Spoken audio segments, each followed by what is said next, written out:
Alrighty. Well, welcome. Thank you for everybody who's here today. This is episode 8 of the Bitcoin Art Podcast, presented by the Bitcoin Art Broadcast and hosted by Bitcoin Art Magazine. Today we have a special guest, Kontext. How are you doing? What do you got going on? And welcome to the Bitcoin Art Podcast. First of all, thank you for having me. It's an honor and a pleasure. I'm doing as good as I can, working on a fair few things lately, trying to keep things organized, hustling, struggling, suffering, and trying to provide value to the world through it all. So that's what I'm up to. What did the Buddha say? This is a life of suffering, chopping wood and carrying water, right? Yeah. Cool. So I guess maybe let me ask you about your project here. So maybe let's start with Satoshi 21, as that's Bitcoin related, specifically Bitcoin related. Sure. What is Satoshi 21? And is that your project, or do you just work with them? Tell me what you got going on over there. I think it's interesting, because from what I can tell, I guess you tell me what you guys do. Yeah, so it's my own project. Awesome. Been working on it. Well, the idea first occurred to me in like April 2023, I think. Started making preliminary sort of work towards realizing the project around that time and around May that year. Everything took longer and was more expensive than expected, but I got the website online almost exactly a year ago, end of November 2024. And yeah, it's basically, well, the main drive behind starting that website was generally simply a lack of avenues to spend Bitcoin in the real world, first and foremost. I was especially aware of that sort of hole in the market because I was I was traveling at that time. I was in Cambodia, and I was constantly having to deal with all sorts of bank fees and FX fees and stuff, and I was just wanted to see more things online or in the physical space that could help us use Bitcoin as money. And I had already been sort of familiar with Bitrefill and the Bitcoin company and Fold and similar services, but I was also aware of some services that were able to offer gift cards at below face value. So thinking also about how Bitcoin can make transactions more efficient, I was sure that we could do that sort of a gift card business with larger discounts to the end user, and that's what I've been trying to do ever since. And initially the idea was also to include fiat payments, to have the website as a sort of avenue to orange pill normal people as well through the discounts and through the offers and stuff that we have there. But I found out pretty quickly that most like standard card processing companies don't want to deal with companies that sell gift cards or credits to other businesses or something like that. So I pivoted to only Bitcoin, and the Bitcoiner niche and Bitcoiner goods and services is sort of where I'm trying to get my first client base established as well. So for now, it's sort of the medium of exchange, amplifying or extending the medium of exchange part of Bitcoin is sort of on the background at the moment, because all the companies that I feature there are already Bitcoin companies or Bitcoin friendly companies. But nevertheless, I feel like there's a value to be added through sort of concentrating Bitcoiners' purchasing power and negotiating better deals, bulk deals, and then distributing those deals among the members. So that's like the gift card discount part of the business. And I've been an advocate of like open source and Creative Commons licenses and sort of like the no copyright movement even before I got into Bitcoin. When I also started as a musician, as a rapper, as Kontext the character. I was MC Kontext. I mean, I still am, but it's also sort of on the back burner. But anyway, through the website, I also tried to then incorporated the open source culture sort of initiative and section there, which is where I'm trying to support and distribute all sorts of different media that is outside of the purview of standard copyright laws. So that's like a short overview, I guess. That's awesome. Thank you. And just anybody listening, that's Satoshi, and that's SATOSH.EE. And you can find them on Twitter, or find it on Twitter at Satoshi. That's SATOSHEE 21. Yes, that's correct. Yes, that's correct. And so recently, yeah, I took a quick browse through your site, and you've got some great companies on here. So I thought that was really cool. And you also recently did, which I guess this is kind of Bitcoin art related. You did a Bitcoin calendar. Maybe you want to, I don't know, tell me a little bit about the Bitcoin calendar. Yeah, so that was sort of a spontaneous idea. So when I published a book this summer as well, I did it through Amazon and then also through another publisher called Lulu. So through Amazon, I can sell on Amazon and order myself copies at a good price. But in order to sort of do like a drop shipping business for other people to order and read the book around the world, I had to. Amazon doesn't do that, so I had to take another publisher as well. So Lulu basically was just sending out these promotional, emails telling about what they're doing and what services they have. And in September, I noticed that they have you can also print your own calendars through them. So yeah, I don't know, just a couple of like random ideas popped into my head. I thought about like making my own calendar with my own photography and my own quotes, or a Stoic calendar with, again, maybe my own photos and Stoic quotes in general, like some of the classics. But then the idea of doing like a Bitcoin themed calendar sort of popped up among them. And I looked into it. I found out nobody had done anything like that before. I thought it was a cool idea to have sort of both Bitcoin art and potentially quotes from Satoshi, and also sort of all the historical dates from Bitcoin's history, to have them featured in one physical calendar. And yeah, I sort of, from there, I also figured I could do it on my own, sort of put my own photos there, choose all the quotes, just feature my own brands and companies as sort of like a sponsors on it, or to have it like a sort of semi-promotional, have it as a semi-promotional sort of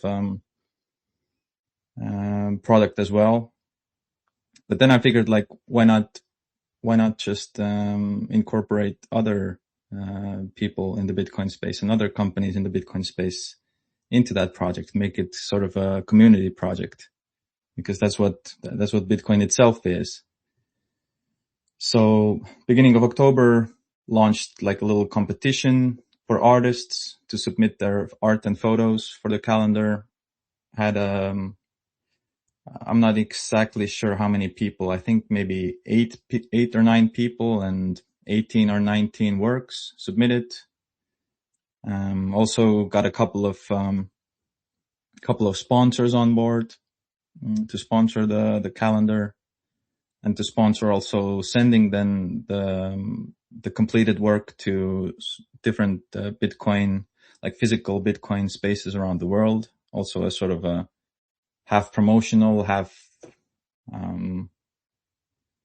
philanthropic, I guess, or half like gift sort of thing. And yeah, around the end of October, I think we did voting for whose art and photography will be featured in the calendar. And we got in total, let me just double check so I don't lie to you. We have 6 different artists, myself included, who are then featured in the calendar. 4 sponsors, and we have different quotes from Satoshi, then featured on most of those months and artworks as well. So it's collaborative effort in general,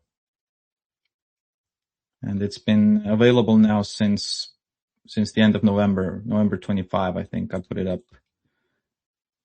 up for sale. If anybody's interested, you can also get it from the aforementioned Satoshi website, satosh.e, or Kontext.store as well. And as a part of, since the calendar itself was also sort of related, or the contest and everything was launched as part of the open source culture initiative as well, then there's a digital version of the calendar also, which is basically the same artworks and same quotes, just as 4K wallpapers. So you can get like a different wallpaper for your laptop or PC every month to get to put on your background, and have a friendly reminder from Satoshi in front of you at all times.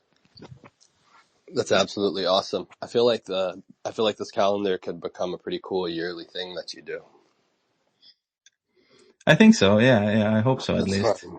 it's I'm pretty happy about it as well. How it turned out, and I think it's a cool idea in general. So Yeah, I think it's so cool that just the integration slowly. We're seeing more and more of just people integrating Bitcoin themed stuff and Bitcoin art into, all sorts of different, daily life items. And slowly but surely it's just, Bitcoin, paint the world orange kind of thing happening. yeah. I guess, do you have anything else you want to tell us about Satoshi as far as that project, or should we roll into some other stuff here? Because I actually have a bunch of, I want to talk about your book and ask you about your book, and I want to ask you about Stoicism. Okay. Yeah, we can get into that. I mean, nothing else to add about Satoshi at the moment, I guess, other than anybody who's listening, go check it out, have a look. If you have any feedback, any questions or anything, let me know. I'd be more than happy to hear about your thoughts, and try to make those offers and the website as inviting and as valuable for my fellow Bitcoiners as I can. So yeah, but yeah, we can talk about the book as well. That's I think that's from an artistic and philosophical point of view, I think that's an more interesting thing to talk about probably. All right, so anybody listening, go follow Satoshi21. It's in Kontext bio if you're here in the space. Otherwise, if you're just listening to this later, That's Satoshi, SATOSHEE 21 on Twitter. And cool. Okay, tell me a little bit about your book, A Stoic Resurrection, Notes from the Journal of a Modern Stoic. I think there's a lot of parallels between Bitcoin and Stoicism. I'm not, I know, I feel like, kind of the Marcus Aurelius, you see, if you've hung out on Bitcoin Twitter long enough, you've seen some mashup nyms, or you've seen some quotes from people such as Marcus Aurelius. So I'm not super familiar with Yeah. Stoicism myself. I do have some cool little like Stoic coins, I guess. It's like a decorative item, but they've got it's like a little set of coins and like a little display. And I think the idea is you carry one in your pocket. I should do that more often, but they have, memento mori and such, some of the Stoic principles kind of on them. But I haven't really like Mm-hmm. delved down the rabbit hole of Stoicism. So I guess tell me a little bit about your book and a little bit about Stoicism. What is Stoicism? Okay. First of all, let me just go back to the Satoshi thing for 1 second, because I just remembered how I was listening to your podcast on discovering Bitcoin yesterday. And I just remembered how you were saying there how you found out that the domain bitcoinartmagazine.com was available. I had that same sort of moment with Satoshi, SATOSH.EE as well. I was like, fuck, like it's really available. Like, okay, that's a sign that I have to do it, you know? Absolutely. But yeah, so going to Stoicism and the Stoic resurrection, let me just preface this by saying also that I'm not an academic. I haven't studied philosophy in a university or anything. I didn't read even Stoicism until after I started writing what eventually turned out to be this book. So I'm not like an expert on this. Okay. And the book itself definitely is not also like 100% ancient Greek Stoicism or ancient Roman Stoicism, right? It's more of synthesis of different ideas. There's also, like, aside from Stoicism, you can find some thoughts on like that align more with existentialism, romanticism. There's of course libertarianism in there. Mysticism, even you could say. I talk about yoga there a little bit. So it's not like 100% Stoic. It doesn't fully follow like the Stoic, the old Stoic ideals or ideas. But I felt like most of my ideas most closely related to, if I had to like label my philosophy, then I felt like Stoicism was what aligns with it most closely. So that's why I called it a Stoic resurrection, because I figured if I'm going to call it like the philosophy of context or something, then, you know, people don't know who I am. They have no idea what to expect from it. And they have no idea to, like, why should they even look at it or why should they buy it? So Stoicism it's sort of, more of a descriptive form, I guess, or a descriptive, way of introducing, the book and the ideas there. And also, like, when I was listening to, I haven't even read Marcus Aurelius's Meditations. I've only listened to the audiobook, but as I was listening to that as well, also like after I had already started taking those notes myself, I was like, yeah, like this is, I could put something like that together from my own journals. And that's what it is. Like I started writing it at the end of 2022, when I was in Australia, in Byron Bay, I was doing a yoga teacher course. And I sort of started off by writing, well, my first sort of essay that I wrote back then was the basics of yoga. And that's basically my idea or my train of thought that emerged when I was trying to like figure out when I was going to be a yoga teacher and instructing others and doing yoga classes, what sort of text I would talk to the people aside from like just instructing them about how to do the postures and the asanas and how to keep their legs and keep their arms, So I wrote that around that time, and also just started journaling in general, just putting random ideas in my journals basically every day, just sort of as reminders to myself and to kind of keep track of my journey. And I don't know what time exactly it was. It was sometime in 2024, I believe, probably, after I had already been writing for over a year or so, when I really started thinking about the possibility of taking the best of those notes and putting them together into one book. First and foremost for myself, so I could have like a concentrated version of my thoughts without all the stuff that's maybe not as high quality or is not as timeless as some of those ideas there are. And also to have it just on physical paper, because I have all those things on the computer as well, in Google Drive or whatever, in PDF.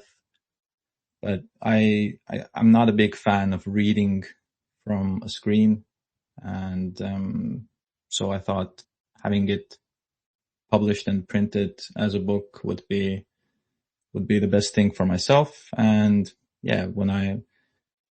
as I already sort of went down the road of putting the whole thing together, I decided to make it available for other people as well who wanted to listen to it or read to it.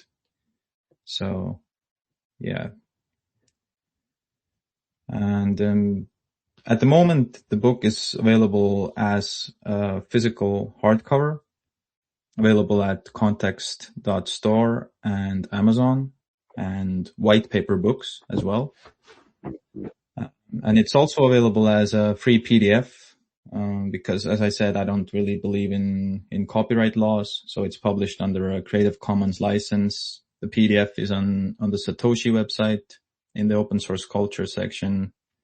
You can download it from there for free or donate whatever you like or don't like. And so that's sort of where it is right now. I'm also in the process of recording an audio version of it. I have a couple of chapters recorded already. I just have to do some post-production. I'll probably start posting the chapters as podcast episodes at first as well. And then after that all is finished, I'll put together like a proper audio version of the whole book.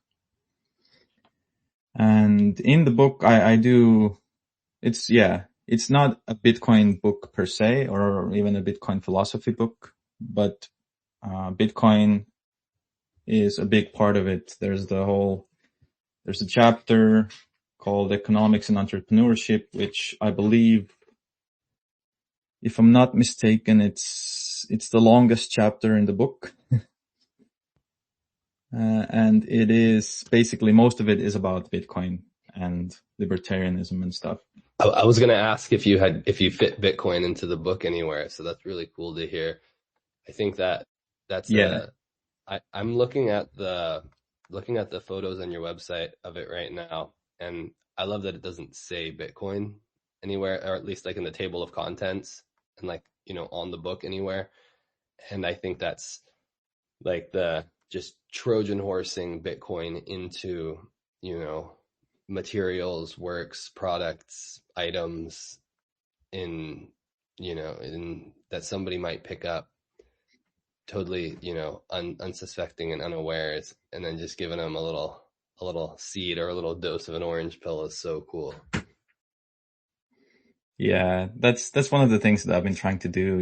To create this synthesis or synergy with different disciplines and different aspects of life, and yeah, how Bitcoin fits into it, or in other ways, how physical health affects your mental health, and how your mental health affects your spiritual health, and all sorts of like those interconnected things that we have fragmented so much of our experience. So we tend to like look at certain things and certain events as separate from each other, but in reality, they're all very interconnected. Mm.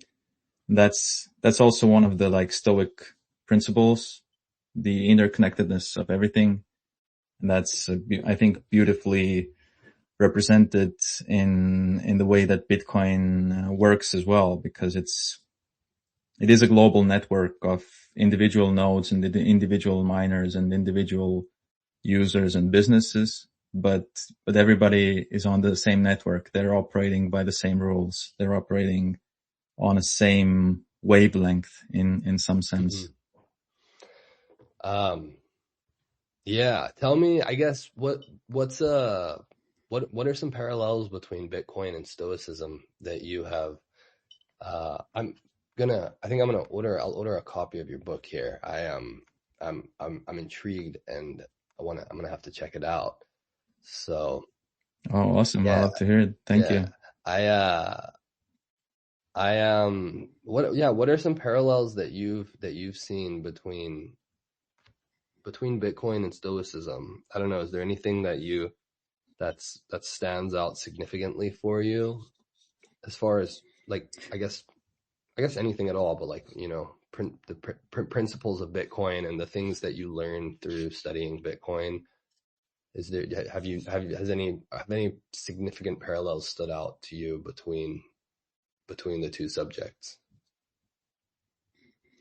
Oh yeah, yeah. A lot, I would say.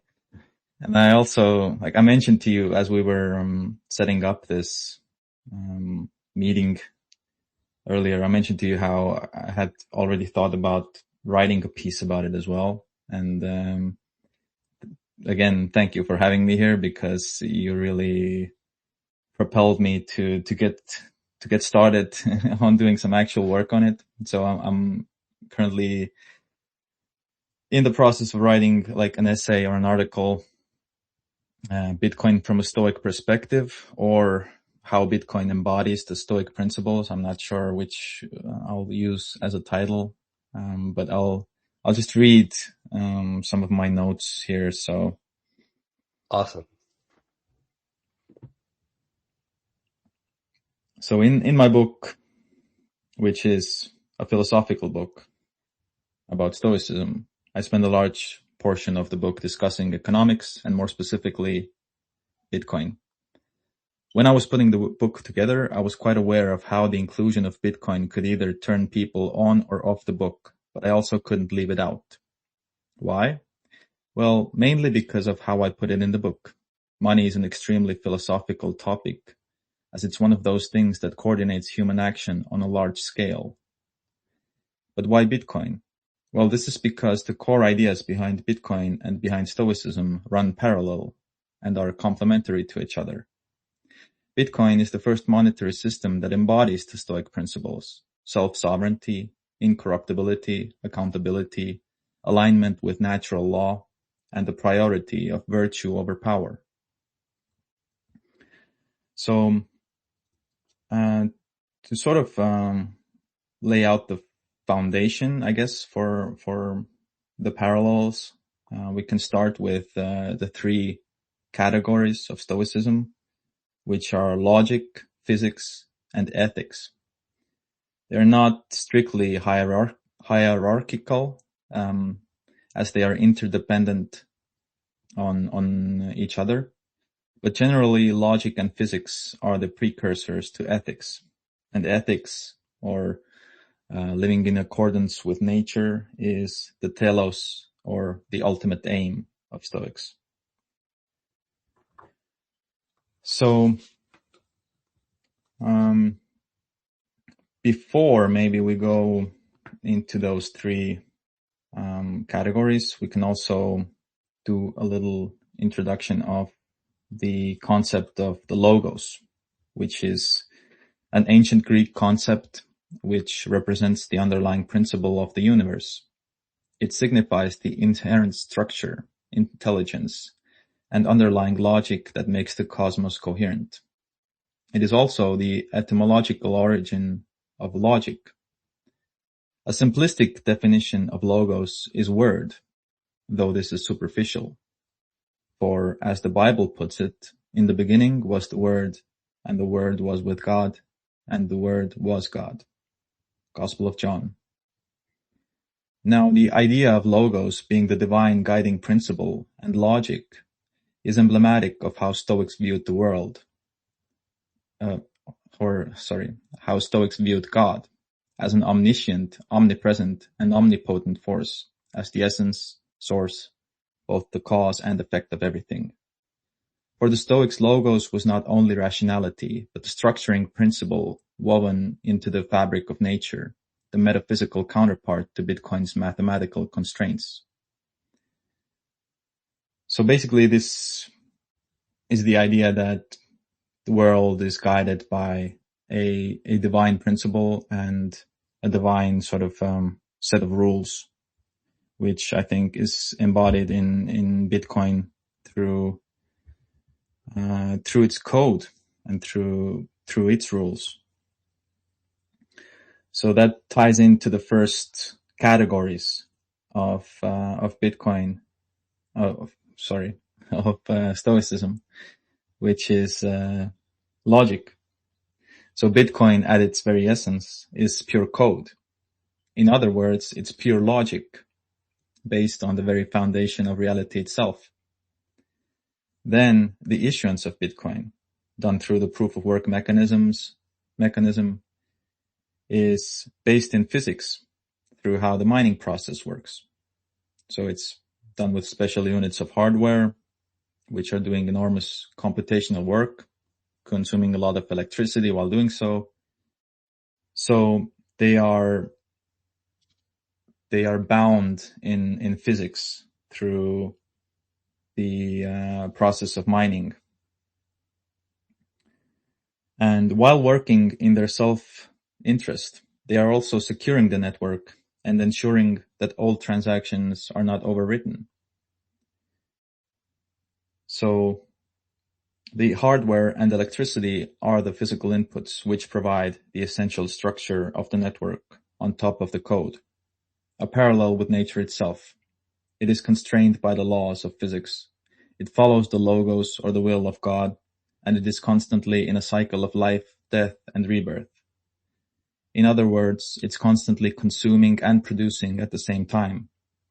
And this logic and predictability, which is inherent to the whole ecosystem, is what allows for us to predict certain things and to be able to provide for ourselves in the process. Bitcoin, like nature, cannot be negotiated with. It does not bend to persuasion, emotion, or authority. It responds only to action, to energy, just as the Stoics taught that the universe responds only to causes, not wishes. Now, ethics is what can emerge after we understand the logic, or the logos, and the physics, or the laws of nature. So you have to understand yourself and the world around you first. You have to study its rules and to be able to understand and interpret them before you can make proper judgments as to what a virtuous or an ethical life should be. So yeah, this is like Bitcoin and the first two foundational principles of Stoicism. Do you have any questions or comments on that? I knew there was parallels, but I feel like this is, and I mean, I feel like this is, just, it's interesting in some ways, resonates deeper for me than even some of the libertarian, Austrian economic parallels. And I feel like this is I mean, I guess there's clearly there's people that have, found these parallels, but yeah, no, I'm feeling super inspired to dive down, read, and kind of look a little bit more into Stoicism. Just hearing you read that is it's pretty crazy. It's like it's very much it's yeah it's very I don't know what would be the word. It's very succinctly aligned with Bitcoin and very potently. Yeah. So I mean, it seems as though, yeah, well, hand in hand in far more ways than one. That's cool. Yeah, I would say so as well. And And yeah, are you and so you say you're writing you're gonna write you're writing a piece or a essay on the parallels. yeah, basically I'm just what I'm talking about here right now is basically I'm reading off of the draft of that essay. So I'm really excited to read it whenever you release it. cool. I'm happy to hear it. And yeah, like in terms of sort of foundational idea behind how to sort of approach philosophy and the art of life in general. I mean, if again, it's not strictly Stoicism, but if you want to get a proper overview of my own interpretation of how the world works and why Bitcoin is maybe more important than most people um, can realize easily or can understand easily, is I wrote a little, well, it's not really little. It's still a work in progress. I've called it a draft ever since I first published it as well. I published it around the same time when I started working on the Satoshi business. So maybe it's been a little bit in the background because of that. But anyway, I have a piece on my Medium page called the Unified Creation Energy Theory. So in that, basically the main idea is that the thing that all religions are trying to sort of describe, call it God, call it whatever you want, call it the universe, the source, call it the Big Bang. It's at the very base of it, it's energy, it's original energy, it's primordial energy, and it's where everything is originated from, and it's expressed in this reality through different layers, through the physical layer, through the mental layer, through the spiritual layer. And this fragmentation is sort of what both gives us our own unique perspectives of the world and of our place in it, but also can sort of guide us towards unifying ourselves in that as well. And I feel like the notion of the omnipresence of God and the notion of energy as being the foundational sort of reality, I think that's basically mirrored in the Stoic principles as well.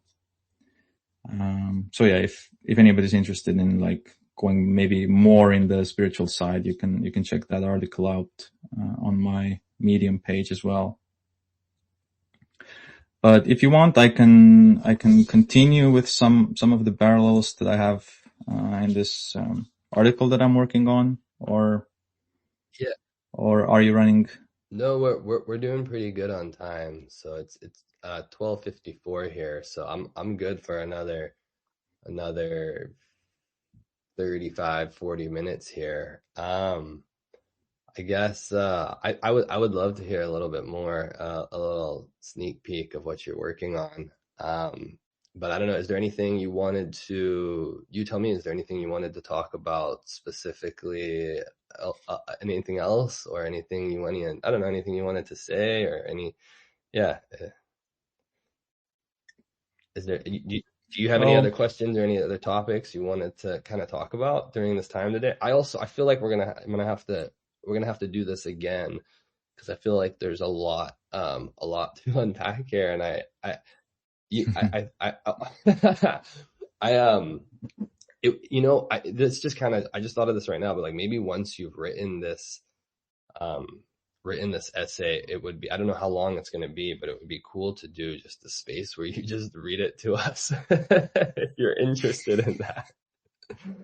Um, yeah, cool. we could do that, because like, yeah, some of the essays or articles or whatever you want to call them, I have been putting out as audio versions on sort of my own podcast kind of thing as well. I haven't updated it that much recently, but yeah, that's one of the things that I'm actually doing already. So We could do like, we can combine those two yeah, maybe things. do some with like commentary within it, and Yeah, do some bits and pieces, and then we can shuffle people over to your podcast or your recordings of them if people are interested. I feel like yeah, we can do like commentary and Q&A and stuff, and yeah, yeah, sounds that would be good. fun. Cool. Let's plan another space, and maybe we'll chat beforehand a little bit more, and kind of talk about what we're thinking. But I love this stuff. I feel like it's got a lot of, like, there's a lot of principles, there's a lot of, I guess, philosophy, ideology, and so forth that's like very easily or more easily integratable into your daily life, and within stoicism, that is, you know maybe more easily like livable than some of the libertarian Austrian economic, you know anarcho-capitalist principles and parallels within Bitcoin. Of course, there's a lot there Yeah, too that you can, as a mindset and a way of life and belief systems. But I feel like this has got, I don't know. I don't know. I feel very drawn to it myself. Yeah, maybe. oh, you're touching on a important point about stoicism, actually, which is, one of the main, like, core ideas in stoicism is being able to discern between things that are under your control and things that are not under your control, and to sort of stay dispassionate about the things that are not under your control and not let them sway you and not let them sort of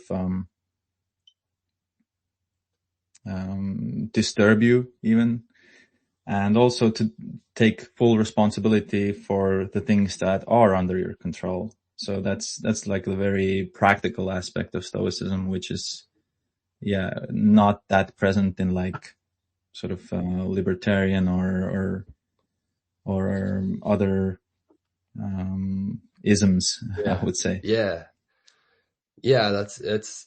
I think that it's powerful. Uh, do you? I guess let me ask you. Let's see. Yeah, I would love to hear a little bit more of what you're working on here. Um, yeah, maybe go ahead and read us a little bit more, and then I do have some other questions, just about, nothing crazy, but just like about, you said you're in Estonia, and so I have a couple questions Yeah. about Estonia, and and then I have a couple questions about your music.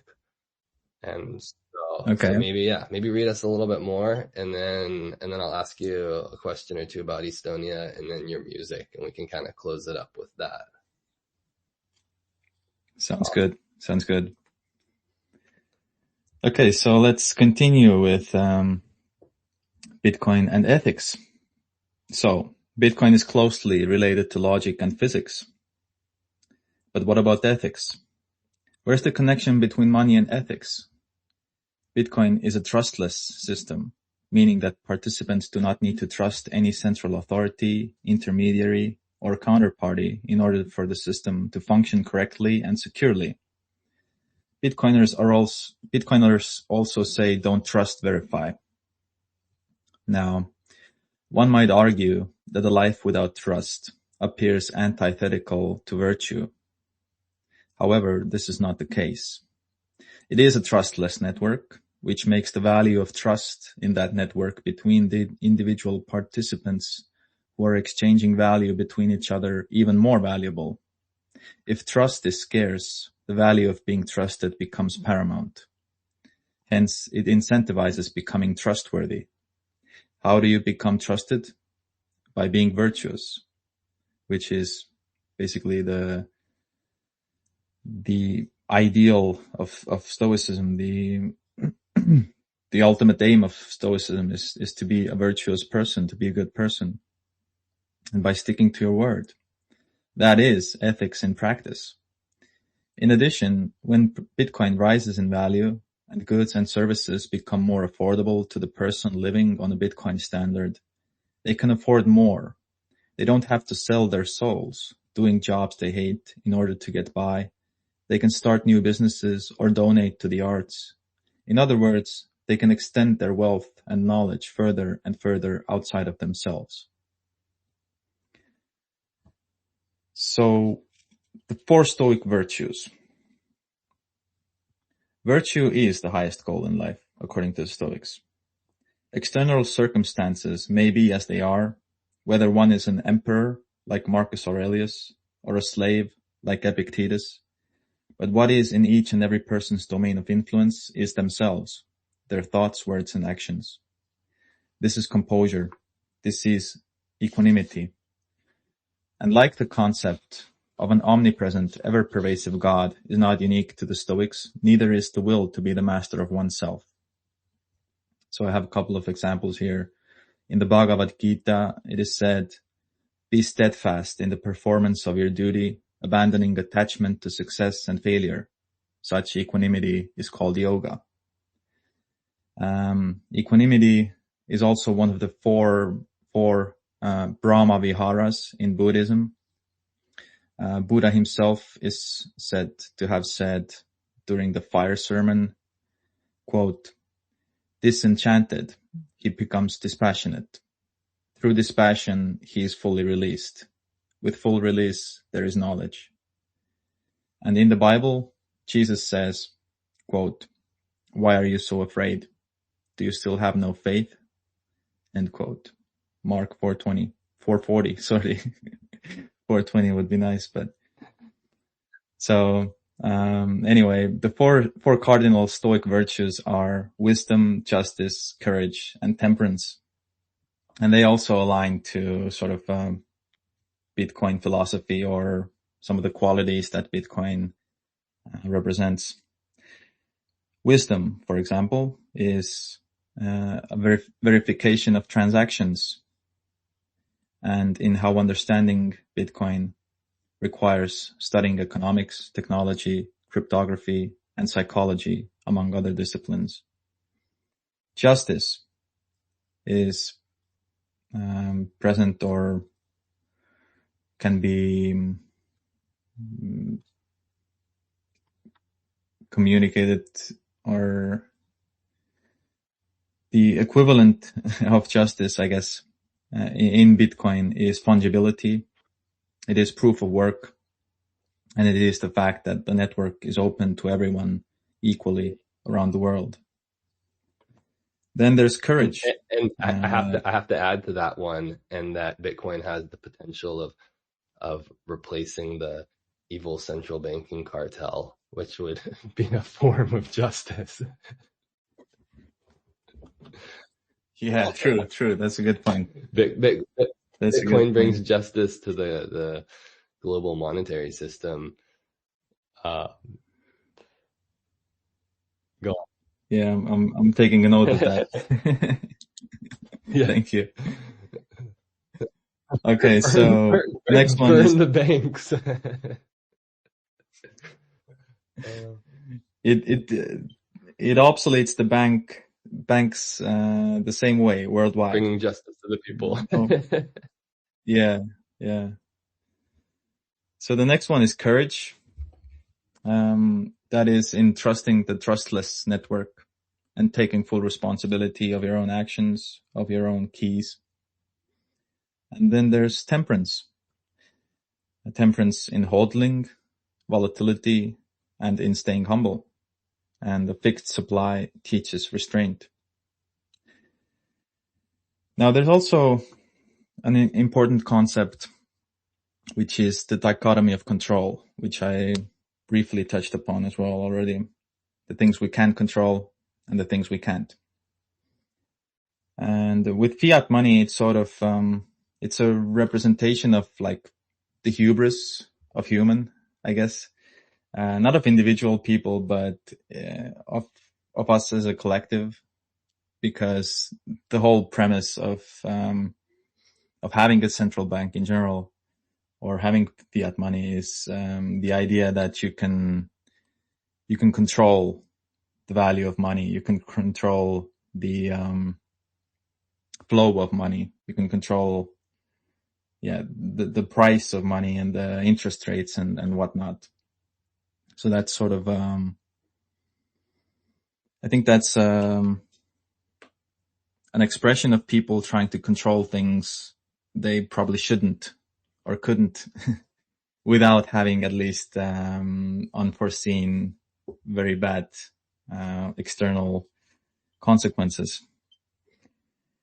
So, but with Bitcoin, we cannot control Bitcoin, obviously, or perhaps not so obviously to some people, but powerful forces inside the Bitcoin ecosystem have tried to gain control over Bitcoin, but they haven't. So we can say with a proper amount of certainty that none of us can control Bitcoin, but each and every one of us can control if and how we interact with it. Through this sort of axiom, we can also talk about the power of perception, about how things are not inherently good or bad, as the judgment comes from us, from how we perceive them. If you can extract value, wisdom, strength from hardships and misfortune, then you win. You will have lost something, but you're always losing something anyway. There's always an opportunity cost. And if you're a real stoic and a saint, then you are not attached to it anyway, for you are aware of the impermanence of everything and know that whatever you lost was bound to be gone anyway, and you let it go without attachment. That is exactly what Satoshi did as well. He let go of his control of both Bitcoin network and the Bitcoin, the money that he held personally. I believe he understood that this enormous sacrifice had to be made in order for the project to survive and become a success, and perhaps in order for himself and his family members to survive as well. The dichotomy of control is also the basis for radical responsibility. Determining what we can or cannot control is the first step. The second consists of staying undisturbed, dispassionate, and abstaining from judging it in the latter case, in the case of things that we cannot control, and accepting and taking full ownership of these things in the former case. So with the things that we can control. And then I have a couple of like stoic, again, like axioms or sort of reminders. I think you mentioned one of these earlier already as well when you talked about your coins. Memento mori, for example, which is basically means that you should remember that you must die. So life is finite, as is Bitcoin. And the 21 million hard cap mirrors mortality. Scarcity creates meaning and value. And so that's one of the things that I touch upon in the book a fair bit as well. That's one of my daily mantras. Actually, I'm like, every day, one of the first things that I think about when I wake up is that this is the first day of the universe, and this is also the last day of the universe. So make something out of it. Then there's amor fati, love of fate. Everything you do is irreversible, both in life and on the Bitcoin time chain. Then there's the axiom acta non verba. I'm sorry if I'm mispronouncing any of these, but this means deeds, not words, echoing the principle of proof of work. And a Stoic in general is a universal man. A Stoic is a cosmopolitan. Wherever he is at home. Wherever he is, he treats others as equals. Bitcoin is also cosmopolitan. It is a global network available for access to anyone with an internet connection. It asks for no ID, name, number, gender, race, or nationality. It treats everyone the same with no prejudice. Bitcoin is to money what cosmopolitanism is to ethics, a universal standard beyond tribe, nation, or authority. Then I have a couple of more just like short notes that I haven't really expanded upon yet, but also I think good examples of how Stoicism aligns with Bitcoin. There's the time preference issue. So Stoics focus on long-term virtue over short-term pleasure, which is exactly what Bitcoin does as well by its nature. There's resilience through adversity. Bitcoin has survived countless attacks, forks, bans, and that is parallel to Stoic resilience. That is how hardships and how going through those things, if done correctly, if done with virtue, can lead you to becoming a better and more resilient person. Then there's negative visualization. Stoics practice imagining loss. So there was a specific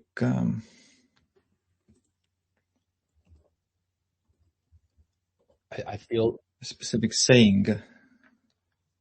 Yeah, go ahead. I feel like the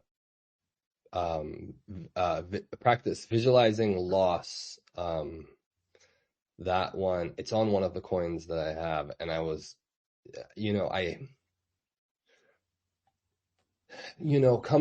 it's an interesting one because coming from, I guess just like socially, even really just overall, I was going to say coming from like, any sort of like alternative study or background or anything, like as far as manifestation and like staying positive and what's the word or it's the Latin word, I believe, for that, for practicing for So it should be premeditatio malorum. Okay.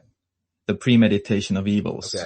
In English. Yeah, so that one, when I first read that, when I got my coins, I was like, I don't know about this one, because I feel like it's so deeply ingrained in us, just culturally, really, I guess, to be positive and like visualize only good stuff. and like that's how you manifest good stuff. And so I think that is like an interesting tenet of Stoicism, but in relation to, and I think it requires a little bit deeper study to fully understand it. And so and maybe you're going to break it down for me, for us a little bit, off of the face value of it, which is definitely, I have a little bit of aversion, like, visualizing bad stuff happening. Why would I do that? But as far as a parallel to Bitcoin, I mean, that's probably, extremely useful in preparing oneself for the yearly price volatility, and which also ties back Yeah. into what we cannot control as Bitcoiners every year. You can't control losing 30% of your net worth at some point. Yeah, the volatility is, I think, a big portion of that as well. Like you mentioned, yeah, because it is easy to get carried away with. I feel like at least for me, it was especially like that when I first got into it, to get carried away with like the NGU and the price predictions and the cycles and the super cycle and whatever. But yeah, sooner or later, like the volatility is going to humble you.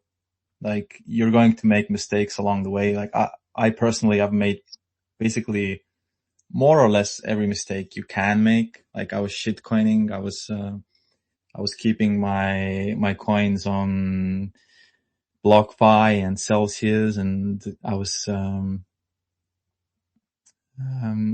taking loans against my Bitcoin, got margin called, lost most of my Bitcoin. I've done most of that stuff. So, The full so art. I think it's easy to get carried away and to get sort of, delusional and to start thinking that, hyper Bitcoinization is just around the corner and, we're never going down again, and it's up only and up forever, which, yeah, in the long term it is, but again, in the short term, you have to be prepared for the volatility. You have to be prepared for things not going your way. You have to be prepared for companies going bust or scamming you or whatever. So I think it is an important thing. Of course, you can't, there's a balance to it.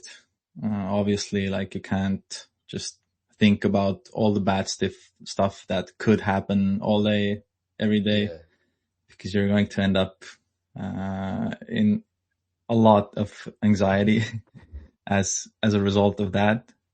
But yeah, just sort of staying grounded and understanding that, yeah, like you said, not everything is under our control. There's many things that are external to us, but are still affecting the way we operate day to day, and that the main point is to stay clear-headed, stay balanced, and to sort of understand your own position in all of that, and make yourself resilient again, against potential loss, against potential failure, and so And on. prepared. A little bit of a premeditatio malorum will, it seems like a good practice for the just on the surface level of life, or of being a Bitcoiner, preparing for the upcoming price dump that is going to come, or the price correction that is going to come at some point. Yeah, yeah. All right, I'm sorry. I'll let you continue there if I didn't lose your spot. Yeah, okay. That's almost all that I have here in my notes at the moment, because, yeah, I already mentioned the idea of the interconnected cosmos, as Stoics saw everything as connected, and Bitcoin's network demonstrates this nicely. And there's also one more thing that I could touch upon here, I guess, is the idea of Stoic indifferent, which is basically Stoics considered indifference as things that are either partially or completely out of our control. So basically the only thing that's under our control is how we take care of, or how we present ourselves and our thoughts and our actions. Indifference are like health, wealth, strength, sort of aspects of life which are connected to us, obviously, but they're not us, you know. So like a house or a car, that's indifferent. And there's also a distinction between preferred indifference. So like good health is a preferred indifferent, and bad health is not a preferred indifferent. So health itself, a good health or bad health, is not going to make your life, how would I say, like more or less meaningful or more or less fulfilling. But a good health can be of help in that sense. So Bitcoin can be considered as sort of a preferred indifferent from a Stoic perspective as well, because Bitcoin itself is not good or bad by its definition or by its laws or whatever. It's like nature. It just is. And whether it's good or bad, whether it brings us, you know, success and wealth and makes us be able to do what we want to do and what we need to do, or if it, you know, ruins us and we get wrecked and we lose everything.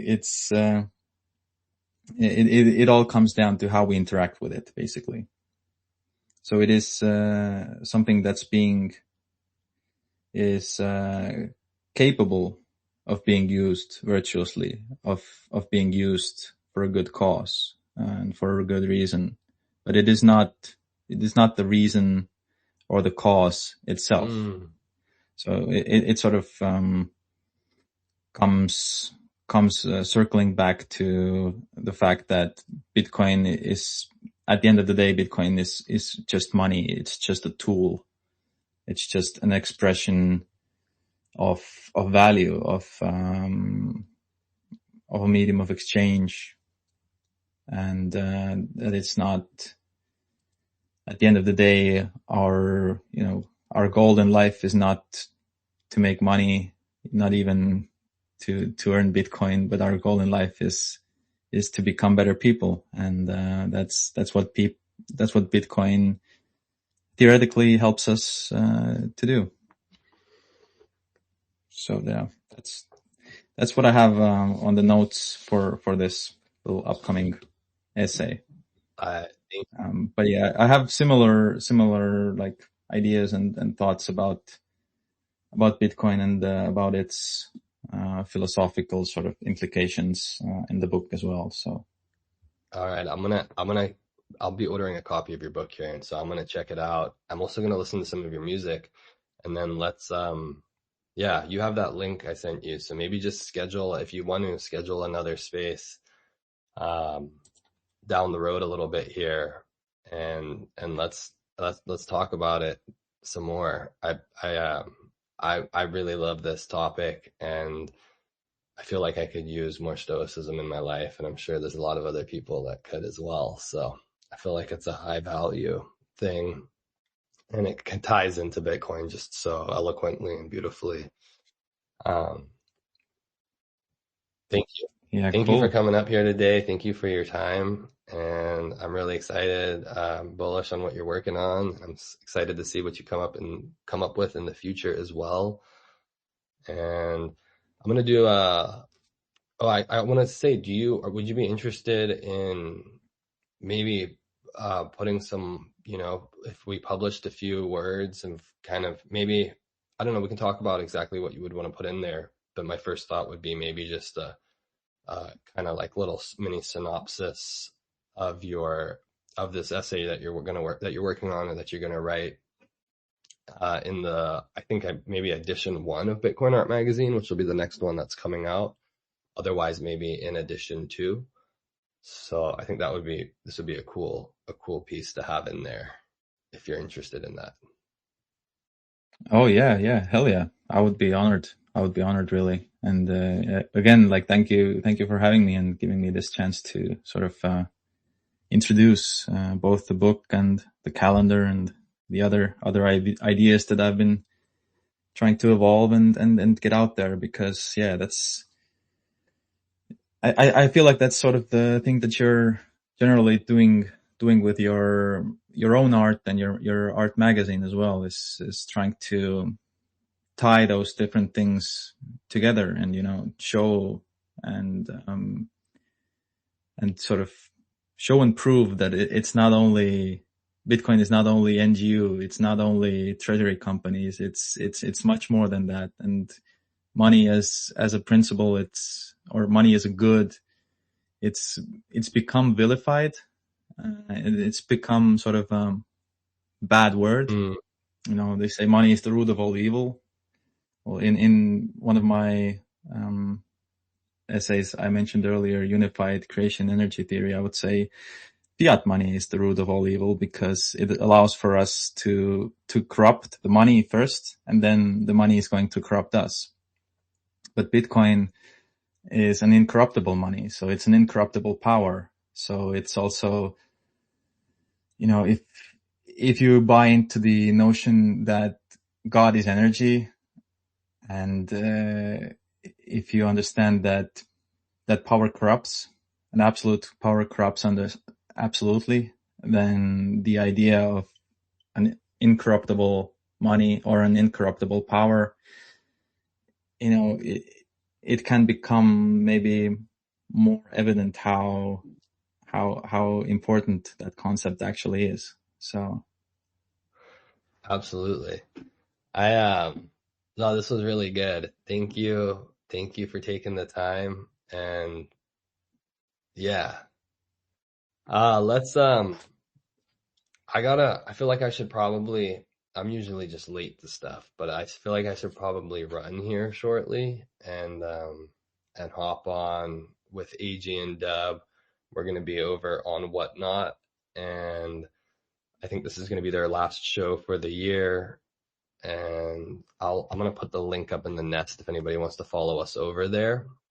But I've got Kontext. I've got some. I want to ask you about Estonia. But maybe let's save it for the next one, and then talk about your music as well. And then also, I'm gonna listen to some of your music and learn a little bit more about you on my own, so that maybe I can have some better questions for you. Uh, and so, yeah, if anybody listening wants to check it out, in Kontext bio, kontext.ee, and he's got a bunch of links to a bunch of really interesting looking stuff. His Medium, Substack. He's got music on Spotify. His book, of course, Stoic Resurrection: Notes from the Journal of a Modern Stoic. So anybody listening, go check it out. That's Kontext with a K, KONTEXT.ee. And yeah, I'm gonna do my little magazine shill. This is the Bitcoin Art Podcast, and it's hosted by Bitcoin Art Magazine. If you enjoyed listening to this, or you are interested in Bitcoin or Bitcoin art or Bitcoin creatives, writers, and musicians in general, we are doing 3 shows a week currently. Anik Malcolm hosts The Whole Entire Universe on Tuesdays at 11 a.m. PT, and I host the Bitcoin Art Podcast at 12 p.m. PT on Thursdays and Sundays. And I want to shout out all of our sponsors for Bitcoin Art Magazine, the Genesis edition, which is, we had a little bit of a delay, unfortunately. And so I'm not sure if I'm going to get it out in time for Christmas, very sadly. But I think I might still be able to, at least for US pre-orders. And so the magazine is on its way to me. It's at a dock at the truckers. And but shout out to all of our sponsors who helped make it possible and are help making this possible. And shout out to all of the artists, of course, that are in the magazine. Shout out to all of the creatives and artists out there in the world who are integrating Bitcoin into the works that they do and making Bitcoin art. And deepest heartfelt gratitude to all of our sponsors and everybody who's placed pre-orders for the magazine, as you have literally made it possible to do this. So check us out. If you're not following us, Bitcoin Art Magazine, go to bitcoinartmagazine.com. And today we had Kontext, and check his work out at kontext.ee. That's Kontext with a K. Yes, sir. Yeah, man.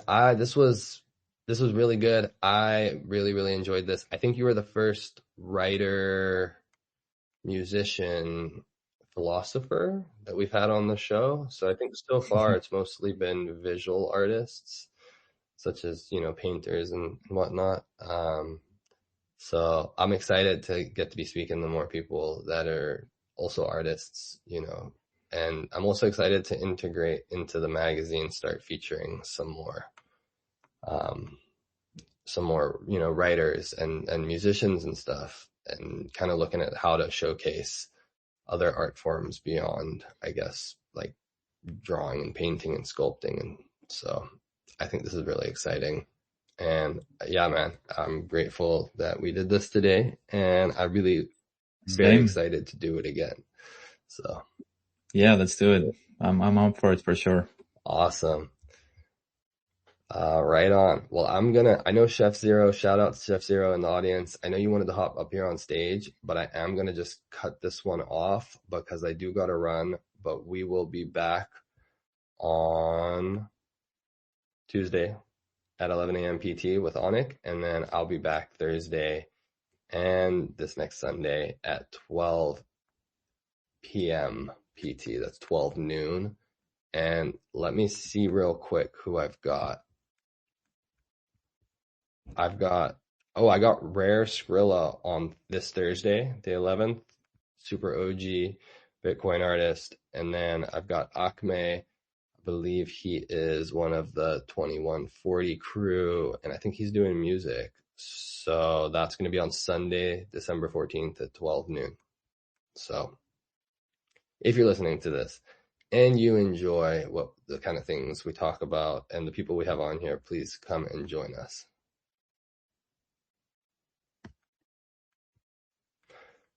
Right on. Kontext, do you have any last words for any listeners? Stay humble, stack sats. Oh, thank you for having me. Yeah, it's been a pleasure. It's been fun, and yeah, let's do it again. It's always good to discuss these ideas, person to person, even through a computer or whatever. But yeah, I'm very grateful for the opportunity to speak here, and I'm looking forward to doing it again. And yeah, as you said, most of my stuff is available. You can find them at kontext.ee, including the book. I'm not sure if I have direct link to the calendar that we spoke about in the beginning of the pod. But basically, if you go to Satoshi, SATOSH.EE, you can find the link to the Bitcoin wall calendar and wallpaper calendar from there as well. So you can get your hands on this one as well before the new year begins. And yeah, thank you very much, Asanoha. Thank you, Kontext. It's been a pleasure. Man, I appreciate you. I wish you a wonderful night's rest. I was going to say good rest of your day, but I wish you a wonderful night's rest. Thank you very much. All right. Be well, brother. You too.